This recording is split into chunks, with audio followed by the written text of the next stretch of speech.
Kaya sinabi ko nung mayor ako, umalis kayo dito sa Davao. If may drug po, sir, patayin ko kayo. Tapos, walang istorya. Inamin kamakailan ni Pangulong Rodrigo Duterte na may ilang inosenteng nadamay sa kanyang war on drugs. Humingi na rin ang tawad ang Pangulo sa pamilya ng mga ito. Pero ang Volunteers Against Crime and Corruption hindi pa rin maiwasan na mabahala. May naisip na rin itong tugon para tulungan ang mga biktima ng collateral damage sa anti-drug war ng gobyerno. Para pag-usapan yan, kasama po natin ngayong umaga ang founding chairman ng VACC na si Ginoong Dante Jimenez. Good morning, sir. Happy New Year. Good morning, Cheryl. Magandang umaga rin po sa nakikinig sa inyo. Opo. Sir, meron po ba tayong eksaktong numero ng mga biktima po ng ito nga po tinatawag natin na collateral killings? Well, kung numero, I think it's increasing. Ano? Since the start of the war on drugs ng ating Pangulo, which I think he is really determined to, throughout his 6-year term, you could just imagine the gravity of the situation. Kasi kung figures, madami yan. Okay, may nagsasabi, di ba, mga doon sa 6,000, 7,000 ba yan? Almost kalahati, victims ng collateral damage. Killings, opo. And we call them collateral victims Opo. for purposes of identifying ano bang klaseng biktima ito. Now, first sabi ni Presidente, 6 months. Give me 6 months. And then, nag-request siya ng another 6 months. Yes.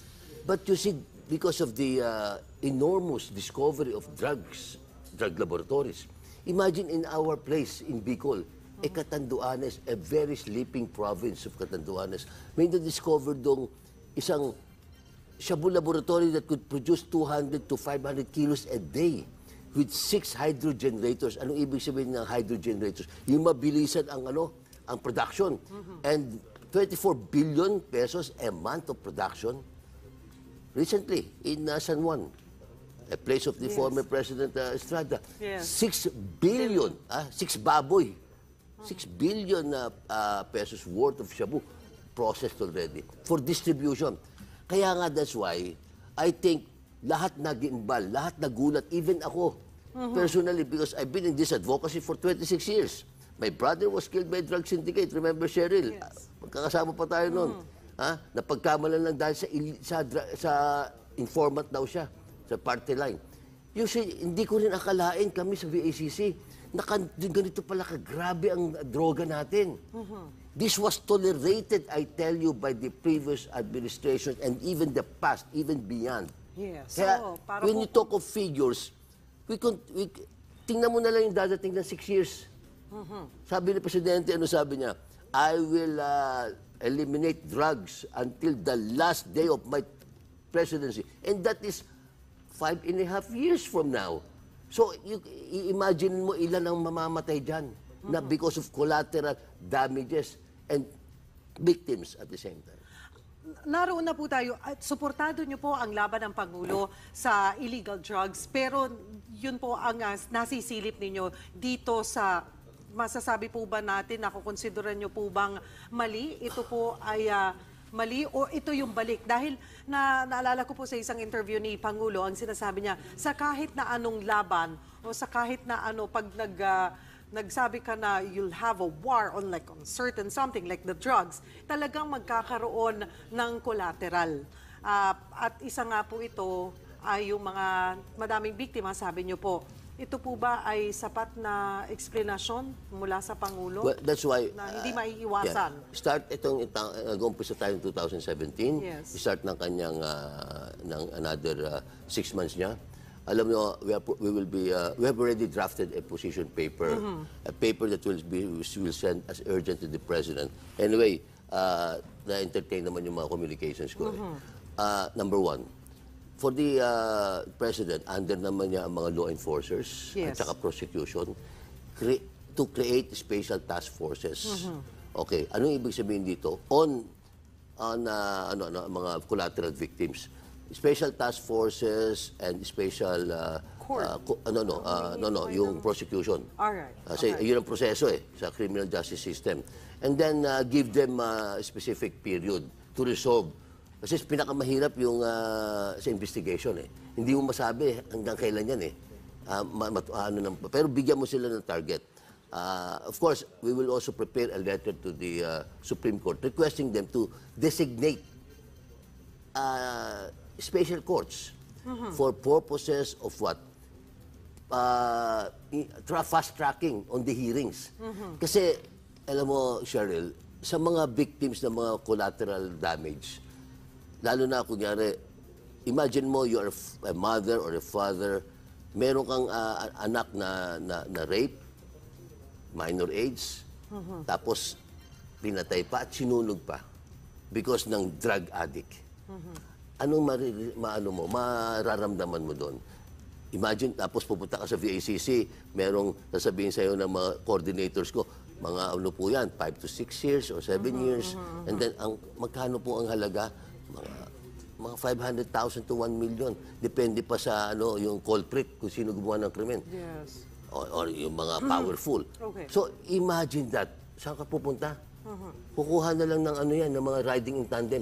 Kaya dito nag-prosper itong riding in tandem kasi mas cheaper. Ikumpara mo idaan mo sa proseso ng justice system. That's why it will be the survival of this government.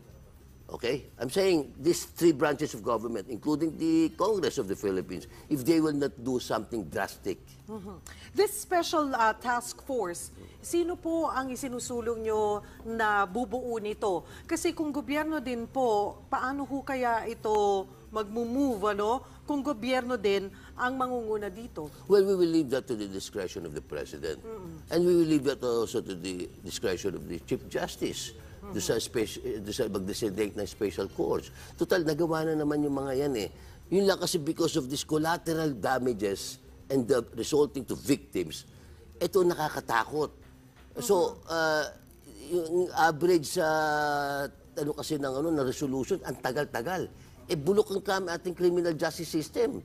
Bulok na bulok, I tell you.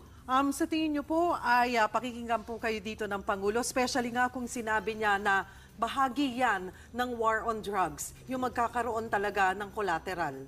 Well, you say, mo yan. Are we going to accept that a policeman, a operative, part of the team, kung baril siya ng baril, bang, bang, bang, bang, kung sino-sino ba barilin? Naging natuwa na lang sa pagpuputok. At meron tinamaan na bata. Gusto mo ba yung gano'n? Posible po din daw na ang sinasabi ng ilan ay lumakas ang loob dahil nga suportado ng Pangulo.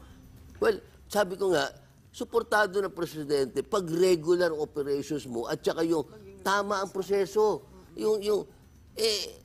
Ano ba naman yung training mo sa PNP, di ba? O sa law enforcement, PDEA, andyan dyan ng mga aids. So, well, ang problema dito kasi siguro tinitipid nila ang pag-training ng mga bata nila kaya hindi marurunong mga banu magpuputok.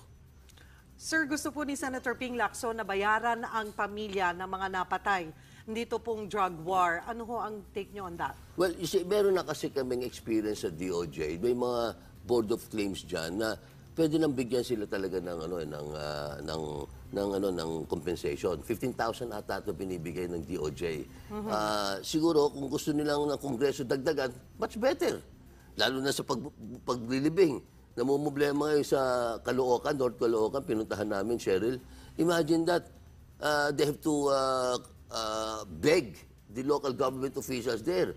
Mabuti, may media tayo eh. So, ang aming point dito is, bigyan natin ng suporta mga collateral victims because of this war against drugs. The war against drugs is very good. Kita mo naman, bumaba talaga yung mga petty crimes. Mga akyat bahay, yung mga snatching, bumaba talaga yan. Pero kayo pa rin ho, for the record, ang VACC ay suportado po ang pagbabalik ng death penalty, particular po sa illegal possession at pagbebenta po ng Okay, drugs. let's go now to the Congress of the Philippines. Alam nyo, ang address ko nga sa mga lalo nag-o-oppose, ano pag-gugustuhin nyo? Vigilantism, killings, or an official and a lawful penalty for heinous crimes? Ayun na lang pipiliin natin eh. And that's why we're pushing for death penalty for heinous crime cases. Kasi nga naman, kung gusto niyo nung mag-prosper itong vigilantes nito, kawawa naman po ang ating bayan. Alright. Okay. Well, sa tingin niyo po, with this, ano po ang naisip niyong paraan para tuluyan na talagang matigil ang patayan and at the same time, tuluyan na pong mawala ang illegal na droga sa bansa? Well, alam mo, sa sibilisasyon natin, ang patayan nandiyan lang yan. Pero ang problema yung magnitude of the killings.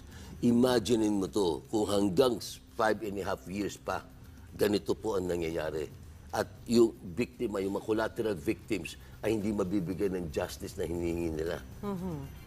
You could just imagine, mawawala ng ng tiwala ang ating mga kababayan sa ating gobyerno. When you talk of government, sa present system, di ba, yung 3 branches of government, mawawala ng tiwala.